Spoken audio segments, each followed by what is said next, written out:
হেই what's up. আজকে আমি অনেক দিন পরে আসলাম ভিডিও বানাতে। অ্যান্ড আজকে আমার রেসিপি হচ্ছে ইলিশ মাছ কচুরমুখী দিয়ে রান্না করব। এই রেসিপি আমি শেয়ার করব আজকে। So let's start the video. So আমি আগে ভাত রান্না করেছি, তারপরে এই পুঁই শাকের তরকারিটা রান্না করেছিলাম চিংড়ি মাছ দিয়ে। তারপরে এইখানে হচ্ছে ইলিশ মাছটাকে হলুদ আর লবণ দিয়ে ফ্রাই করা হচ্ছে হালকা করে একদম। সো তারপরে দেখতেই পারতেছো সবগুলো মাছ আমরা ফ্রাই করতেছি অ্যান্ড এটার স্মেল জাস্ট ওয়াও। বেসিক্যালি আমি এর আগে ইলিশ মাছ অনেকবার খাওয়া হলেও বাট রান্না আমি ফার্স্ট টাইম করতেছি, কারণ এর আগে আমি কখনোই রান্না বাড়া করি নাই বিয়ের আগে। সো এখন রান্না করছি। সো এখন আমি মাছটা ভাজা হয়ে গেছে, তারপরে তরকারি রান্না করব এটা দিয়ে। সো আমি ফার্স্টে পেঁয়াজ, তারপরে সব মশলা হালকা করে কষিয়ে নিচ্ছিলাম।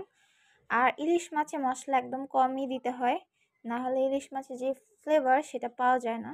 তারপরে এই তো কচুরমুখীগুলো দিয়ে দিলাম। এটা দিয়ে ইলিশ মাছ অনেক মজা লাগে আমার কাছে। তারপরে এই যে কচুরমুখীগুলোকে আমি কষাচ্ছি সুন্দর করে।